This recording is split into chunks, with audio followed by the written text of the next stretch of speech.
más desde nuestra perspectiva como organismos internacionales y con los datos que tenemos, vemos realmente con mucha preocupación lo lejos que estamos de lograr un acceso equitativo a nivel región. Incluso vemos cómo retrocedimos, y particularmente los grupos sociales, los más desfavorecidos, continúan excluidos de una educación de calidad. Y esta situación se agudizó sobre todo en la coyuntura de la emergencia sanitaria. Si bien la mayoría de las políticas públicas digitales en el campo de la educación venían siendo un eje fundamental de la intervención para superar estas brechas socioeducativas y pensar más que nada en esta transformación pedagógica que permitiera de alguna forma garantizar a todos y a todas el derecho a la educación, la pandemia hizo más evidente este escenario desigual, este escenario fragmentado, este escenario heterogéneo que tenemos. Quiero contarles que actualmente junto a UNICEF decidimos encarar un estudio regional en 6 países, justamente para ver qué es lo que está pasando a nivel de las políticas digitales, cuáles son las rupturas y continuidades. Estamos trabajando con 6 países, México, Costa Rica, Colombia, Chile, Argentina y Uruguay, justamente con el objetivo de analizar las respuestas que se fueron implementando a nivel gobierno nacional, ¿no?, en materia de políticas digitales, poniendo sobre todo esas políticas que ponían énfasis en esas estrategias, en esas iniciativas que apuntaban a esta inclusión educativa de grupos sociales con condiciones, sobre todo socioeconómicas adversas, ¿no?, los históricamente excluidos. Y esto no solo con la idea de mirar lo que pasó en la pandemia, sino justamente para identificar en las políticas de la región innovaciones, hallazgos, que en lo que sería materia de integración tecnológica en el campo educativo se pudieran dar durante la crisis sanitaria y que tuvieran, podemos decir, potencialidad para integrarse en la agenda de las políticas TIC en la pospandemia, ¿no? Que nos podríamos preguntar si ya estamos en la pospandemia o seguimos. No, seguimos en la pandemia, pero podemos empezar a pensar en la pospandemia. Si bien este estudio que les cuento va a salir el próximo año, ya les puedo adelantar que un tema de tendencia es justamente este, ¿no?, el de los modelos híbridos. Algo que si bien estaba instalado hace mucho tiempo, se hablaba de distintas formas, ¿no?, como Blended Learning, modelos mixtos, el estudio puso muy en evidencia que esto es una nueva tendencia que se está pensando. Por eso, la verdad que es muy interesante traerlo acá y poder reflexionar juntos sobre este emergente potenciado por la pandemia.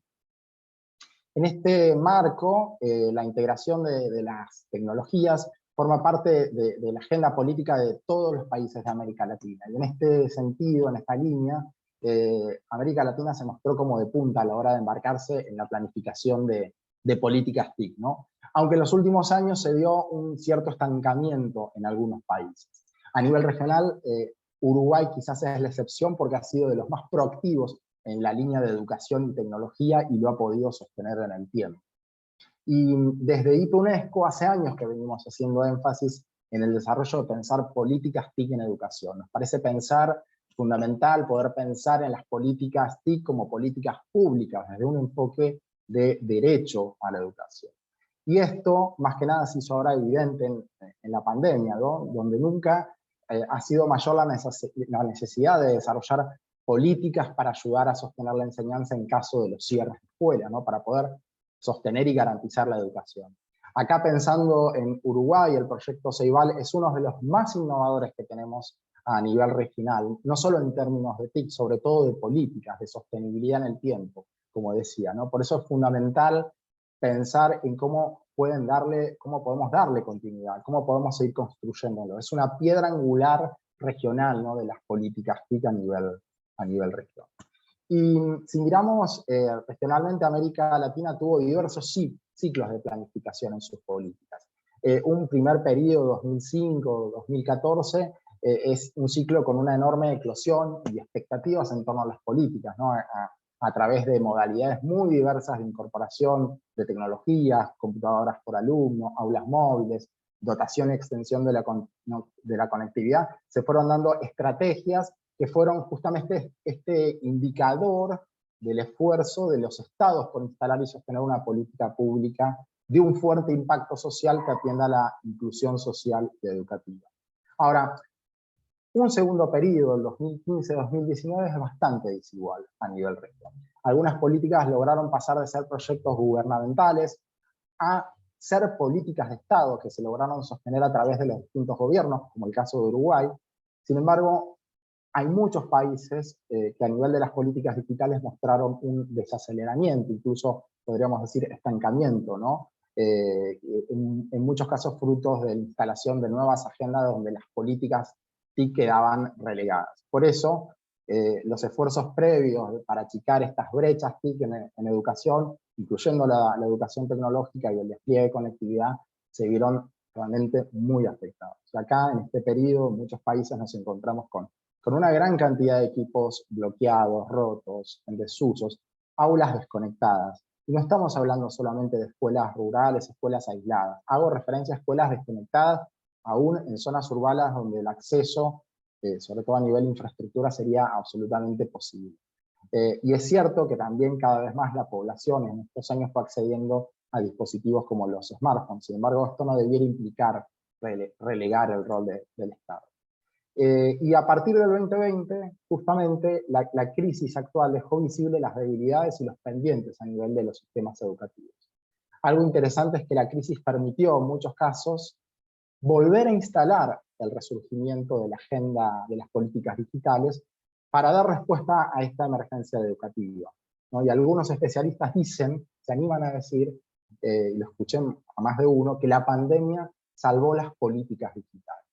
Esto creemos que es también la oportunidad de volver a mirar nuestros sistemas educativos, las brechas que tenemos, las necesidades y los pendientes para poder mirar hacia adelante, para poder planificar el futuro. Pero ¿desde qué perspectiva se fueron instalando las políticas TIC en estos últimos años? En la región se reconocen sobre todo una incidencia muy importante de la racionalidad económica, o sea, la de las competencias en el manejo de las TIC para el mundo del trabajo, ¿no? Esto pensando en mejorar el desempeño como trabajadores y, en consecuencia, la de las empresas y la economía de los países. Por otro lado, la perspectiva social y cultural partió, ¿no?, de garantizar a los estudiantes de todos los sectores sociales las competencias para usar las TIC, tomando en cuenta además la importancia de integrar estas tecnologías en proyectos educativos, ¿no?, como una, diríamos, una estrategia para lograr proyectos democráticos de inclusión y de justicia social. Y la escuela fue la institución elegida para desempeñar este rol central en la disminución de la brecha digital, ¿no?, como responsable no solo de la distribución de dispositivos, sino de operar sobre la calidad y sobre el uso pedagógico. Podríamos decir, ¿no?, y podríamos afirmar que la tendencia actual consiste en pensar la inclusión de las TIC como herramienta que debería utilizarse deliberadamente como palanca, ¿no?, para producir cambios que apunten a una mejora en la calidad de los procesos educativos. Acá algo interesante que pasó a nivel América Latina es que muchas políticas digitales se originaron principalmente como políticas de inclusión social, o sea, para garantizar el acceso a la tecnología, y solo posteriormente se volvieron políticas educativas al incorporar la dimensión de uso pedagógico, o sea, pasaron de la perspectiva social, cultural y económica hacia la perspectiva pedagógica, que es probablemente la que más nos interesa a nosotros como educadores. Acá me parece que el año pasado surgió con fuerza la necesidad de considerar una nueva perspectiva, la de planificación de políticas TIC para contextos de emergencia. Y esta perspectiva no estaba realmente presente en el diseño y la planificación de las políticas. Probablemente porque nunca nos imaginamos hasta ahora este escenario de educación mundial, ¿no?, inédito, ¿no?, para toda la educación mundial. Y esta creo que ya es una de las lecciones sobre la crisis. La tecnología se vuelve fundamental en contextos de cierres de escuela para poder sostener y poder garantizar el acceso a la educación.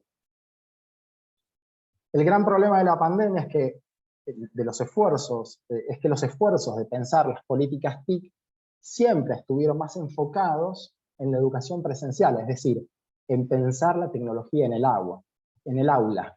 Sin embargo, hoy estamos mirando la tecnología como herramienta para la educación remota, para la educación híbrida. Incluso estamos pensando cómo esto puede cambiarnos el tablero como educadores, como lo estamos haciendo ahora.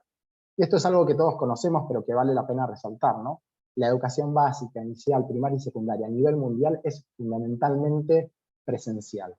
En general, hay mucha más experiencia de educación a distancia en el nivel universitario, pero no en los demás niveles. Y si bien muchos docentes podían optar por trabajar con estrategias virtuales como el aula invertida, Flip Classroom, esto no implicaba pensar propuestas a distancias como las que tuvimos que diseñar en este periodo, ¿no? Siempre la presencialidad estaba como eje organizador. Y diversos informes y evaluaciones, tanto de UNESCO como de otros organismos, coinciden en que la entrada de las TIC en las escuelas representan una oportunidad para rediseñar el formato escolar. Esto quiere decir revisar el contrato didáctico entre docentes y estudiantes, ¿no? O sea, revisar la planificación, la evaluación, incluso pensar los tiempos, los espacios y agrupamientos. Todo esto se puede redefinir a partir de la tecnología, y de hecho vemos cómo se fueron redefiniendo a partir de las experiencias que se transitaron en este último tiempo, ¿no? Y la pandemia puso justamente en el centro del debate todo esto y nos posibilitó visibilizar nuevos escenarios. Quizás el primero, que ya lo veníamos sintiendo, ¿no? Pero que es muy claro, y es el reconocimiento del cambio de época, ¿no? Partimos de la idea de reconocer distintos momentos en la era digital. Algunos hablan de la generación arroba, ¿no? Cuyo icono es sobre todo el correo electrónico, ¿no? Y si se definió la generación arroba como la generación internet o de la red, podemos definir quizás la generación hashtag como la generación de las redes o de la web social, ¿no? La generación hashtag supone podríamos decir, un reset de las claves de acceso a la sociedad del conocimiento. Es la generación, de alguna forma, de la inteligencia colectiva, del conocimiento compartido, de la conectividad entre individuos. Y la tercera idea es justamente la idea de la generación IA, la generación de la inteligencia artificial. O sea, es una realidad que la inteligencia artificial está llegando a nuestro cotidiano, y esto se ve en algo tan sencillo como Alexa, Siri, Cortana, o Google, Google Now, el Hey Google, OK Google. Esto ya nos acerca a lo que probablemente muchos años atrás pensábamos que era ciencia ficción, y nos plantea realmente profundos interrogantes como ¿para qué? O sea, sobre qué hacemos nosotros como educadores, ¿no? ¿Para qué y cómo educamos en esta era actual? Tal como vengo planteando, ¿no? Esta irrupción de nuevos desarrollos de inteligencia artificial son cada vez más una oportunidad para ver qué pasa con la enseñanza y con el aprendizaje, y cómo esto puede potenciar nuevos formatos y nuevas formas de acercarnos al conocimiento y educación. También nos lleva a preguntarnos sobre la escuela y la cultura digital, justamente cómo se posiciona la escuela frente a estas nuevas generaciones que son muy distintas de las generaciones anteriores. Podríamos hablar de las generaciones de las múltiples pantallas, la generación de la hiperconexión, una generación que rompe con la secuencialidad serial, ¿no? Se lee y se escribe de forma distinta, ¿no? El hipertexto instala formas distintas de acercarnos a la lectura. Es la generación del multitasking, de la multitarea. Es la generación de la atención multifocal, o sea, teniendo una atención en múltiples focos, pero también a veces es la generación de la atención dispersa. Es la generación que se enfrenta frente al problema de la obesidad informativa y la infoxicación, o sea, esta cantidad enorme que tenemos de información y también de falsa información. Un ejemplo serían los fake news, pensar que algo es verdadero cuando no lo es, ¿no? Y eso nos lleva a esta idea de infoxicación que plantean muchos. Y en la cultura digital en los últimos años se vienen afianzando, ¿no? Visiones y acciones que favorecen justamente pensar el aprendizaje y pensar la enseñanza de formas distintas, ¿no? Y que podríamos decir en este contexto de este congreso y de este tema, que se potencian al pensar en la hibridez. Por eso surge la idea de pensar en un entorno y flujos de comunicación que son muy distintos de los de la organización clásica, ¿no? Resulta para esto quizás fundamental poder entender el contexto social, político y económico justamente por el que transitamos, ¿no? Un autor, Castells, muy conocido, plantea que en esta nueva capa tecnológica en red, otros procesos sociales vienen experimentando una serie de replanteamientos, ¿no? De la interacción en los procesos productivos y laborales, ¿no? En el ejercicio también de nuevas formas de democracia y de ciudadanía, ¿no? E incluso cómo la tecnología impacta en las manifestaciones artísticas, en el gobierno, en los modos de consumo, en los modos de producción cultural, ¿no? En las alternativas que tenemos también de expresión incluso afectiva, ¿no? Por eso, la pregunta sería, ¿qué pasa cuando Internet empieza a formar parte de la visión del aprendizaje y de la enseñanza, ¿no? Podríamos decir de alguna forma que la era digital de la pandemia y la post-pandemia se configura un escenario clave que es justamente muy distinto para la enseñanza y el aprendizaje de hace años atrás. Y se constituye una nueva, podríamos decir, una nueva ecología. Taller. No lo van a hacer. Porque ni siquiera yo lo haría. Alguien se está escuchando un micrófono que se abre. Bueno. En esta y para línea, que en todos, esta nueva para que ecología... eso, para que todo el trabajo llegue a todos, Perdón. sería bueno hacer una secuencia de videoconferencias. Hay alguien que solicitando que está se con el micrófono conectaran, abierto. ¿verdad? Sí, Bueno, proponéselo vos y explicáselo vos. Yo no puedo. Hola. No soy la directora ¿Sí? de la escuela, Cecilia tiene que encargar. Bueno, esto es parte de lo que sucede, ¿no? También con la tecnología, ¿no? Estamos en múltiples lugares al mismo tiempo. Estamos en un congreso y estamos resolviendo otros problemas. Esto probablemente hace unos años no nos pasaba, ¿no? Y cómo la tecnología también cambia esto, ¿no? Un poco lo que hablábamos de la atención, también nos pasa a nosotros, ¿no? Como educadores, que tenemos que estar con una atención multifocal en múltiples cosas al mismo tiempo.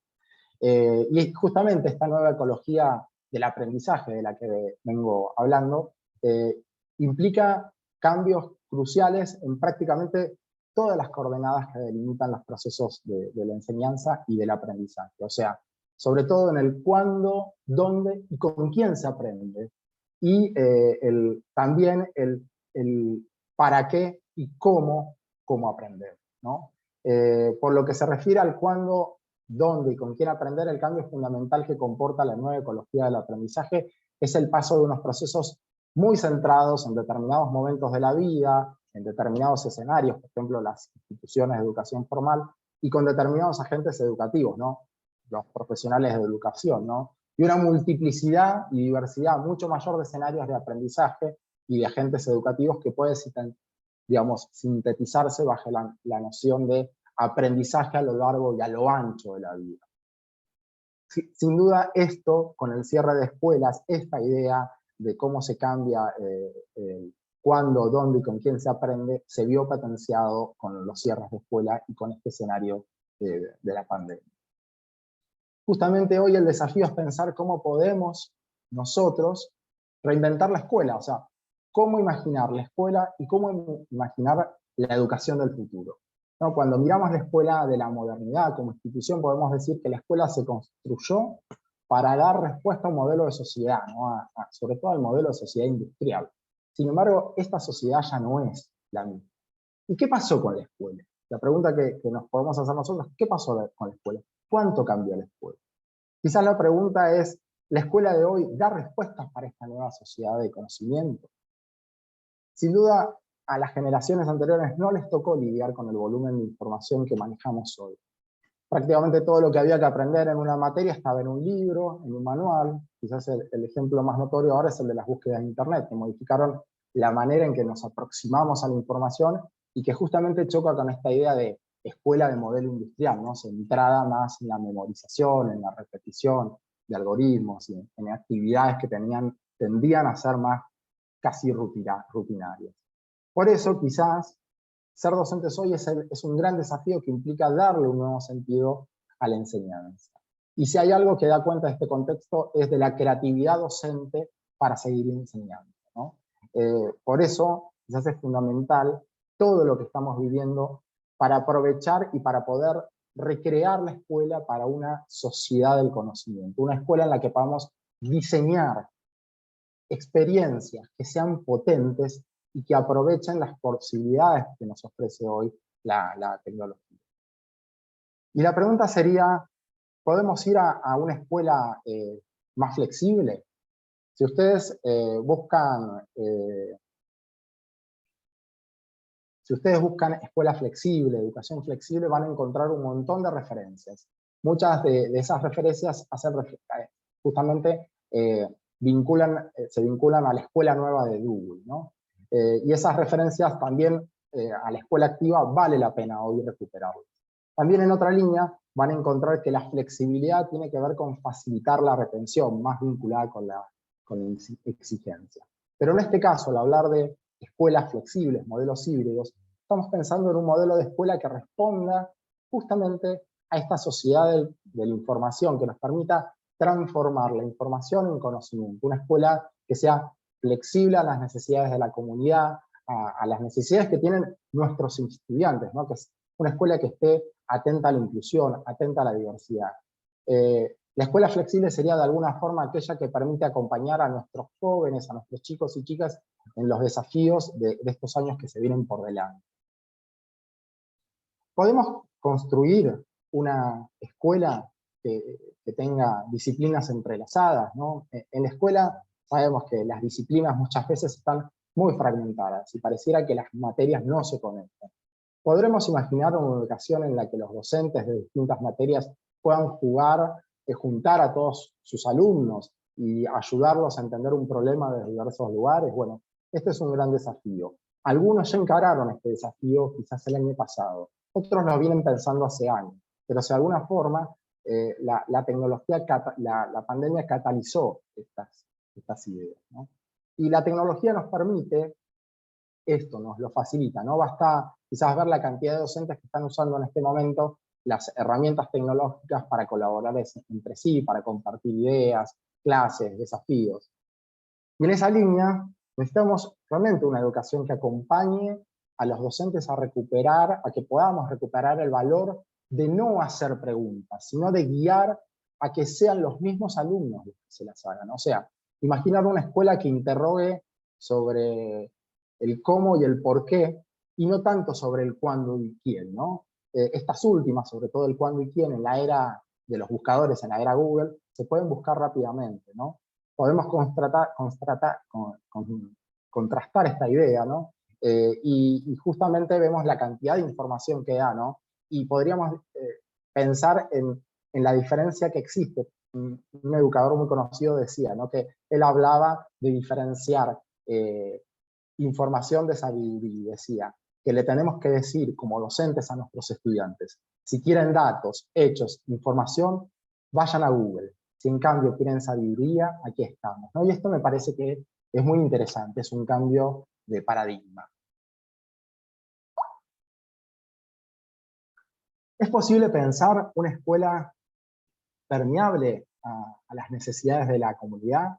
No, la escuela debería ser una escuela que va más allá de las paredes, de las dimensiones físicas del aula. Esto claramente se ve hoy, ¿no? La virtualidad hoy permite algo que en otros momentos hubiera sido prácticamente imposible, sostener el vínculo con los estudiantes. Esto se permitió y se pudo sostener a nivel regional también en la pandemia, ese vínculo social, ese vínculo afectivo con el conocimiento.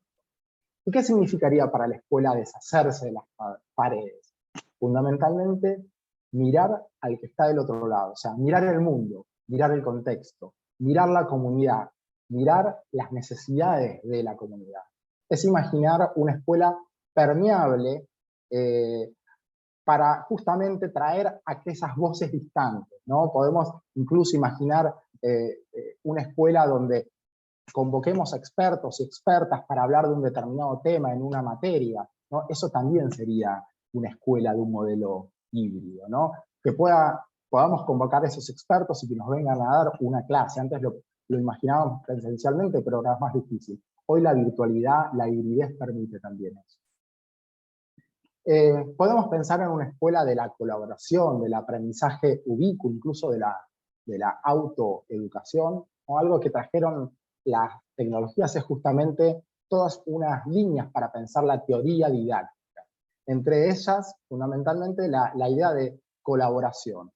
Pensemos en Wikipedia, pensemos en el aprendizaje colaborativo, pensemos en la idea de autoaprendizaje, ¿no? Este aprendizaje ubicuo, o sea, este aprendizaje que puede darse en cualquier lugar, esta idea de autoaprendizaje. Probablemente el aprendizaje colaborativo nace y responde a este nuevo contexto sociocultural donde justamente se define, como decíamos antes, el cómo aprendemos y dónde aprendemos. Y de esta perspectiva se instala la idea de que el aporte de dos o más personas que trabajan en función de una meta común pueden tener como resultado una producción más rica que la propuesta de uno solo, ¿no? Y como consecuencia, esas interacciones y negociaciones que surjan dan origen a la construcción de nuevos conocimientos.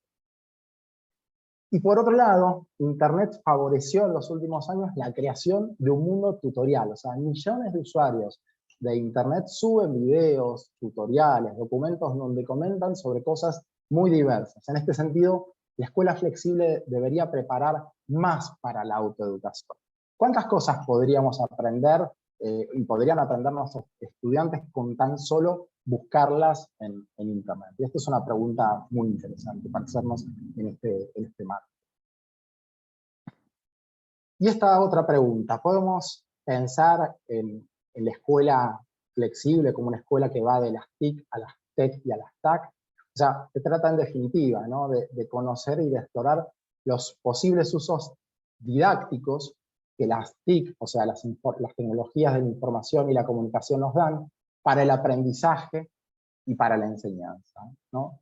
En la escuela, las tecnologías para la enseñanza, el aprendizaje y el conocimiento, o sea, las TEC y las TAC, tendrían que poderse orientar hacia unos usos más formativos, tanto para los estudiantes como para los docentes, con el objetivo de poder aprender más y mejor, de generar un nuevo tipo de enseñanza. O sea, necesitamos, como docentes, ir de las TIC a las TEC, ¿no? Y como estudiantes poder pensar en las tecnologías para el aprendizaje y el conocimiento. Y esto implica pensar distintas estrategias de enseñanza, ¿no? En este campo entrarían las TEC. Pero ¿cómo nos podemos acercar a esta escuela más flexible? ¿Qué herramientas y qué estrategias hoy nos ofrece la tecnología para recrear la escuela? Y ahora voy a recuperar algunas tendencias. Algo innovador que emergió de la pandemia es justamente la idea de los modelos híbridos, ¿no? La hibridación presencial-virtual es de alguna forma este camino para dotar de mayor flexibilidad a esta estructura escolar y hacerla más inclusiva, ¿no? Al permitir que los estudiantes y las estudiantes amplíen y diversifiquen sus oportunidades de aprender y tomen decisiones sobre su recorrido escolar, ¿no?, más adecuándolo a los intereses, a las necesidades, a las posibilidades que van teniendo, ¿no? Desde esta perspectiva, ¿no?, de los modelos híbridos, quizás sería posible pensar en el futuro líneas de política a nivel nacional o jurisdiccional que hagan posibles recorridos académicos alternativos en el marco de la enseñanza presencial que se puedan expandir a través de entornos virtuales, sobre todo quizás en la enseñanza a nivel secundario. Quizás acá algunas alternativas que podrían explorarse son la integración de trayectos optativos dentro de una oferta curricular expandida, ¿no? La virtualización de algunas asignaturas curriculares, ¿no?, de curso operativo en el marco de la enseñanza presencial y cómo pensar esa oferta, ¿no?, para que se pueda dar a través de las redes de escuelas. Y desarrollar proyectos de innovación online, ¿no?, más alineados con asignaturas escolares que puedan ser cursados y acreditados por los estudiantes de distintas escuelas o en una o en varias jurisdicciones. También podemos pensar en esta línea más de integración curricular, de proyectos de aprendizajes virtuales, presenciales, sobre todo en comunidades, ¿no?, implementadas por las escuelas o implementados por organizaciones sociales, asociaciones científicas, a través de sistemas de créditos que permitan de alguna forma certificar saberes construidos fuera de la escuela para la promoción en nivel. Esta es una primera línea que surge con mucha fuerza y que algunos autores relevan en línea con esto de la hibridación presencial y virtual. También otra tendencia es la enseñanza y aprendizaje en profundidad, ¿no? Esta es una tendencia que se puso en evidencia hace unos años atrás, prepandemia, como una línea que combinaba, ¿no?, el pensamiento crítico, la resolución de problemas, la colaboración y la enseñanza con foco hacia un aprendizaje que podríamos decir más autodirigido, ¿no? Acá lo que se analizan son herramientas, o con lo que se trabaja son con herramientas de colaboración, entornos híbridos que permitan reconcebir la enseñanza tradicional, herramientas que permitan a los estudiantes posicionarse como hacedores, como creadores. Se incorporan también toda la línea de medios inmersivos y de juegos y simulaciones dentro del espacio de la enseñanza presencial. Y quizás hablar de aprendizaje en profundidad, deep learning, también nos permite hablar de enseñanza en profundidad, una enseñanza que haga foco justamente en estas habilidades y competencias, que también es algo que como docentes necesitamos explorar. Otra tendencia muy potenciada por la tecnología es la del pensamiento de diseño. Esta es una aproximación que supongo que quizás muchos de ustedes conocen. Es una aproximación a la resolución de retos y problemas de forma creativa. Y podríamos decir que el design thinking es una forma de enfrentar problemas de la misma forma que los diseñadores enfrentan problemas de diseño. O sea, es algo que nos acercaría a una escuela, por ejemplo, del aprendizaje basado en proyectos, en problemas, y esto tendría un lugar nuevo. No me voy a meter con este modelo, lo pueden buscar como aprendizaje basado en problemas, proyectos y design thinking, pero es algo muy interesante que creo que justamente en los modelos híbridos se ve muy expuesto. Otra línea de tendencia clave en términos de políticas digitales que surgió en los últimos años es la de instalar el currículum escolar, instalar en el currículum escolar la programación y la robótica. Y esto, diríamos, se vuelve un aspecto crucial, sobre todo al pensar a la brecha que hay entre usuarios y productores, ¿no? Acá la idea fundamental es que las herramientas de programación y robótica permiten aprender una base de pensamiento necesario para afrontar un problema. Esto sé que es algo que particularmente en el caso uruguayo se está encarando y es muy interesante y nos encantaría poder ver esta tendencia también a nivel regional. Y algo clave también, pensar la formación docente, ¿no? Este modelo que estoy compartiendo acá, que se llama modelo TIPAC, conocimiento tecnológico pedagógico de contenido, tuvo mucha difusión en los últimos años y justamente nos permite pensar en el entrecruzamiento que se da entre el conocimiento del contenido, el conocimiento pedagógico y el conocimiento tecnológico, ¿no? Vemos esa intersección que se da. Y la necesidad de poder formarnos nosotros como formadores en estos conocimientos se vuelve algo clave, ¿no? O sea, tenemos que poder manejar las disciplinas, pero también manejarlas desde la pedagogía, o sea, desde las estrategias, y poder pensar cómo la tecnología también lo potencia. Y creo que, bueno, claramente espacios como estos en los cuales hoy estamos debatiendo ayudan a pensar esta intersección entre contenido, pedagogía y tecnología. Y un desafío quizás fundamental que tenemos a nivel región es el desafío de la información. Por eso quizás es clave tener lineamientos y orientaciones para poder relevar información sobre qué pasa con la tecnología en el sistema y en los centros educativos.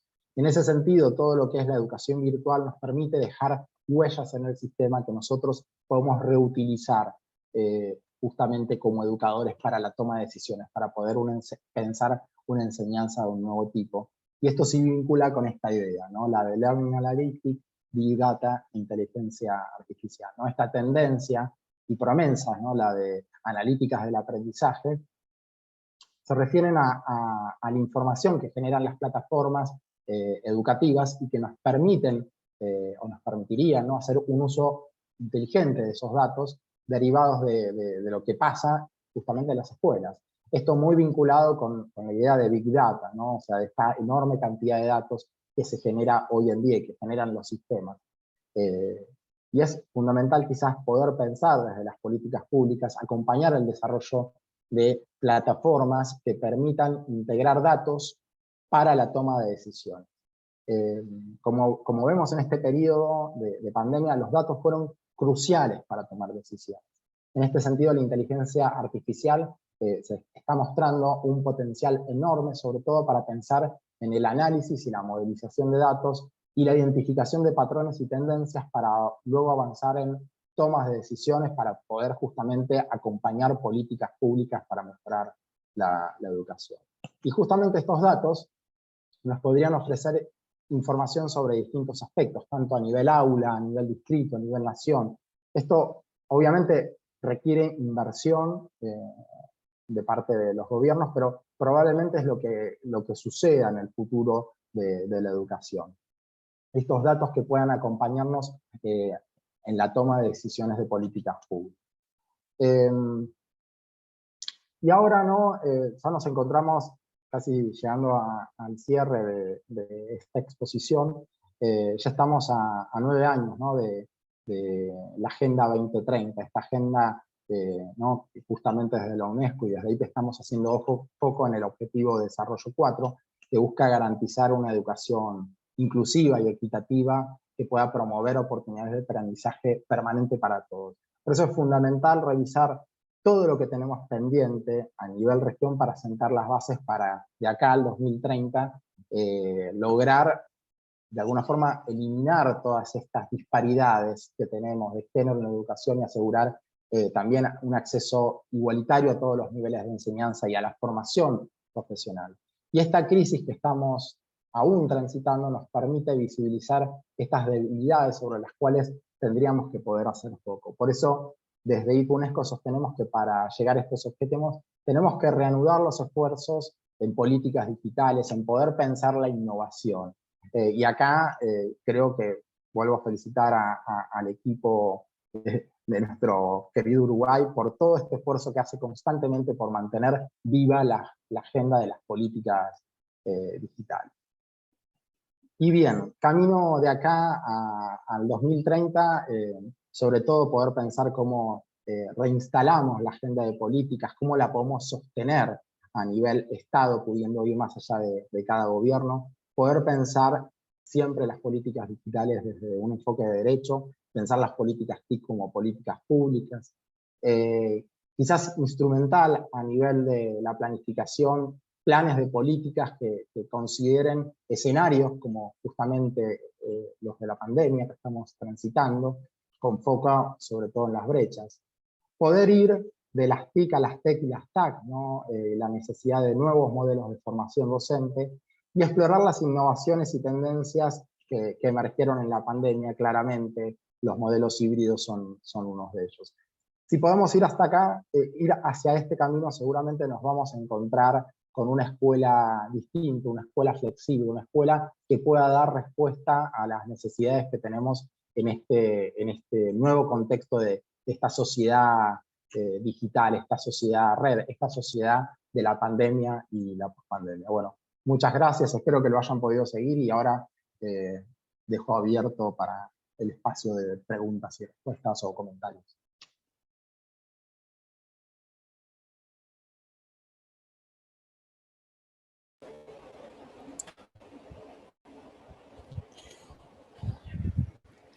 Hola, desde Rivera te hablo. Bien.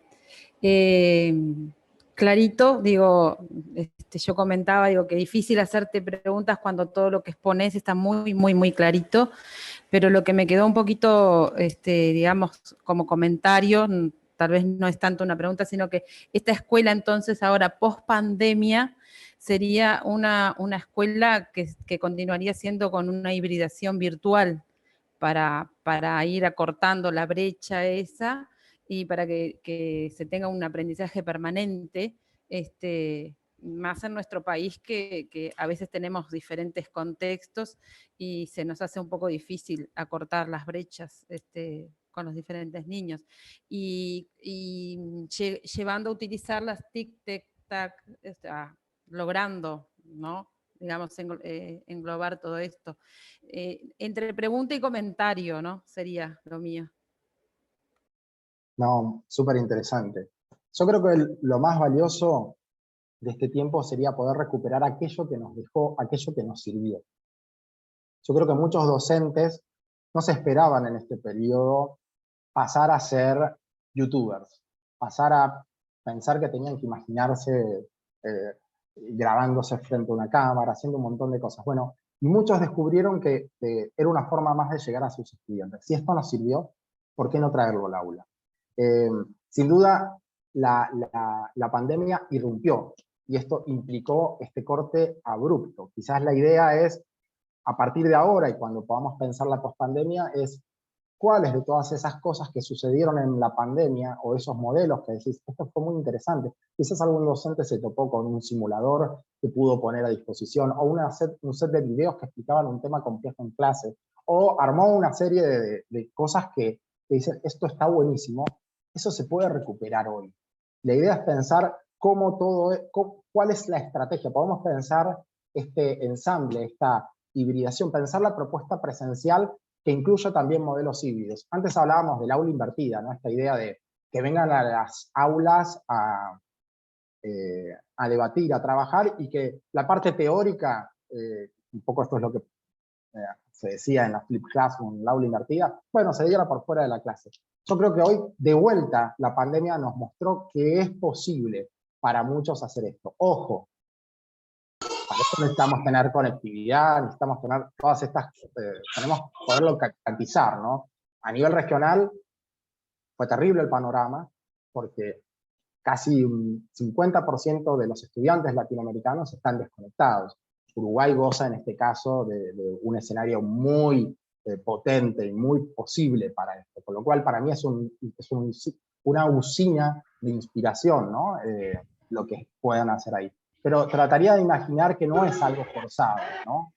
Trataría de imaginar que es algo que nosotros queremos y que decimos, yo haciendo esto, me siento cómodo y creo que mis estudiantes aprenden más y mejor, ¿no? O sea, es pensar, reconocer estas innovaciones del modelo de esta instancia, diría, de educación remota, para ver qué de eso nos sirve para la educación del futuro y qué de eso podemos recuperar para traerlo a las aulas, ¿no? El hecho de, yo decía, tiempos, espacios y agrupamientos. ¿Por qué no podemos trabajar? ¿Por qué no podemos romper con la educación clásica de tiempos, espacios y agrupamientos en un proyecto escolar que haga que intervengan nuestros distintos estudiantes de distintos niveles, y una parte de eso podría ser virtual? Eso también es un modo híbrido, ¿no? Y es una manera de pensar una propuesta didáctica si pensamos que se potencia la enseñanza. O sea, el modelo híbrido que viene probablemente no es un modelo forzado, sino un modelo pensado, ¿no? O sea, esta idea de irrumpió, nos pasó esto, y casi que no pudimos hacer mucho, de golpe nos encontramos en un modo híbrido forzado. Quizás ahora sí podemos pensarlo, podemos planificarlo, y podemos hasta formarnos sobre cuáles serían los mejores temas, las mejores herramientas para enseñar determinadas cuestiones en nuestras aulas con tecnología y haciendo uso de el tiempo fuera del aula y el tiempo fuera del aula. Perdón, por ahí me extendí mucho, pero súper interesante. No, pero perfecto, perfecto, se entendió bien. Aparte de esa forma híbrida, también trabajar, como dijiste tú, con los otros técnicos, con personas más especializadas, o sea, traer toda esa parte, digamos, positiva que nos sirvió, como lo explicaste recién. Muchas gracias. Un gusto.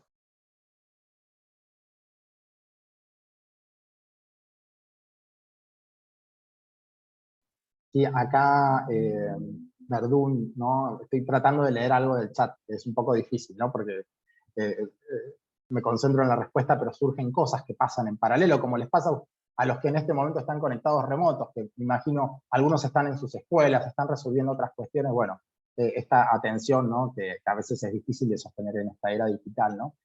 Justamente, Verdún dice, consiste en la ruptura de formatos escolares. Y esto no es nuevo, esto no lo trajo la pandemia. Sí, la pandemia nos vuelve a poner en la... Hace muchos años que venimos hablando sobre la necesidad de poder romper con la escuela de la modernidad, con la escuela clásica. Y esto no está pasando en general a nivel del sistema. Quizás los modelos híbridos nos dan de vuelta la oportunidad de otra manera legitimar esta idea de que podemos hacer esta ruptura y pensarlo en clave pedagógica, porque sentimos y estamos seguros que de esta forma aprendemos más y mejor. Voy a ver si... voy a tratar de leer en paralelo y si alguno, no sé, cómo quieren moderar este espacio de preguntas, comentarios, me dicen.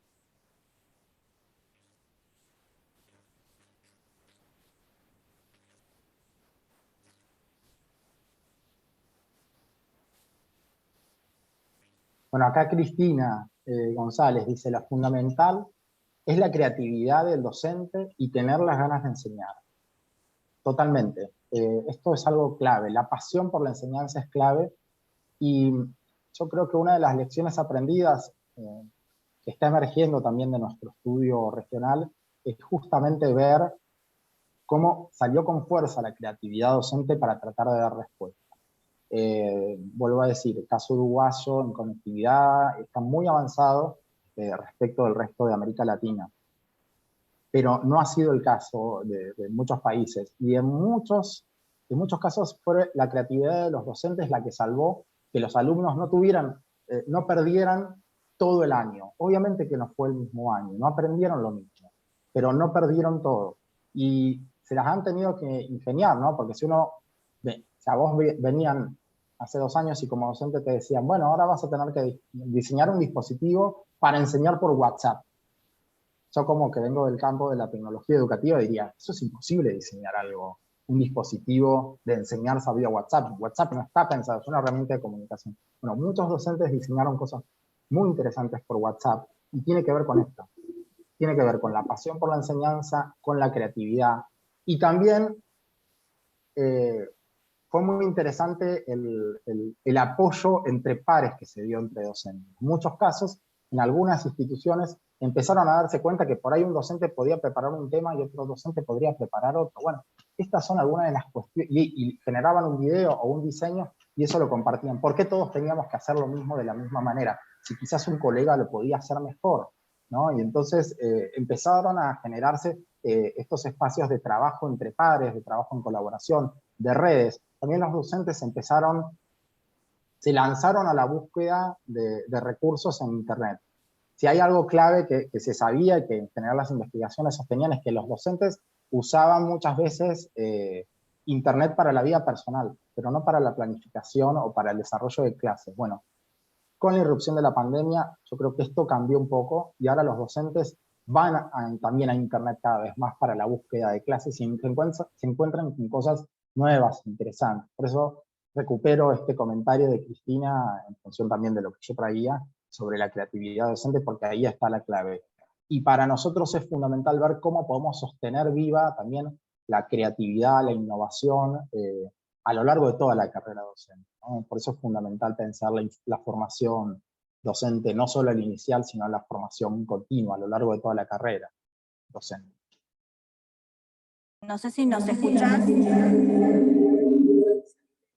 Con un cierto eco, pero se escucha muy bien. Estamos desde aquí, en vivo, en el auditorio, y tenemos algunas preguntas desde otros ecosistemas. Las políticas educativas, ¿cómo acompañan estos procesos de transformación de modelo híbrido? Pregunta una compañera, Andrea Madruga. Y yo, si querés, te hago la segunda, que pregunta Laura, y dice, coincido plenamente con Cristina, si no hay una buena disposición y apertura por parte del docente, están inscribiendo, entonces se corre. De nada sirve estas herramientas. Muy bueno.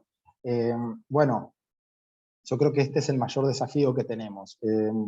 Creo que se tiene que generar algún tipo de tracción. El hecho de que existan espacios donde se esté pensando en la innovación implica que ya algo nuevo está pasando a nivel de las políticas. Algunos países por decir Paraguay, ya está empezando a pensar en cómo se generan normas para que incluyan los modelos híbridos, por ejemplo, en niveles de educación básica.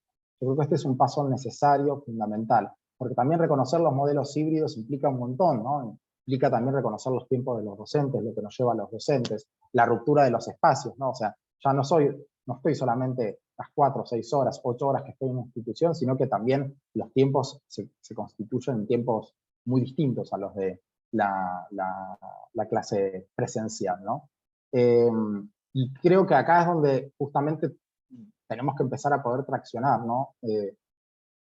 Estas innovaciones. A veces basta con yo he visto muchos cambios innovadores que empiezan con una charla entre docentes, escalan a un directivo, consulta con un supervisor y empiezan a implementar algo, y eso es germen de trigo, de algo nuevo. Germen de trigo no, germen de algo nuevo.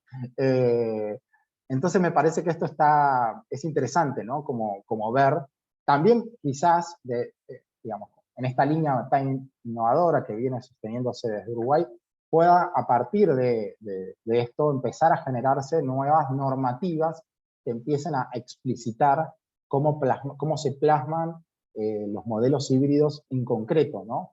En el día a día de las escuelas, que es la preocupación, porque decimos, sí, genial, Fernando, pero yo salgo de una clase, me meto en otra, no tengo tiempo para hablar con mis colegas, ¿cómo hago? Bueno, se tiene que generar algún dispositivo, y yo he visto dispositivos que inician por esta creatividad de docentes, que escalan con el permiso de un directivo, que lo charlan con un supervisor, y se empieza a generar algo. Pero bueno, lo digo de haber transitado también los pasillos de escuela y de haber podido tratar de generar algo, ¿no? Desde ahí. Y ojalá cada vez más haya líneas que a nivel normativa también nos puedan acompañar y nos puedan, reforzar para que no nos sintamos que solamente estamos solos en este proceso, ¿no? de la hibridación. Perdón, y en relación con la segunda parte, creo que de alguna forma es un comentario que venía de antes y creo que lo respondí, que refería más a la creatividad de los docentes.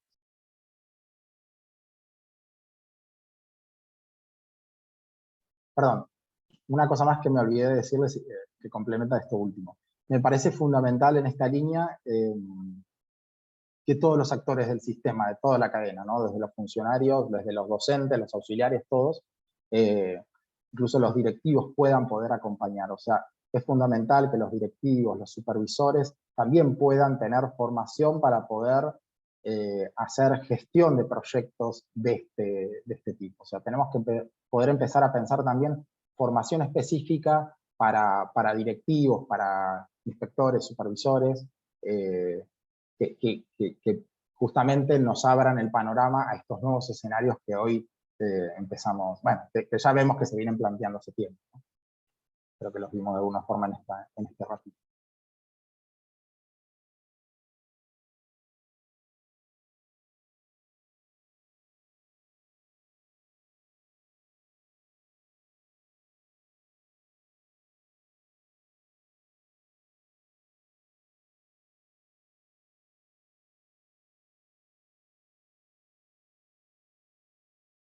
No sé si estará hablando alguien, yo no estoy escuchando.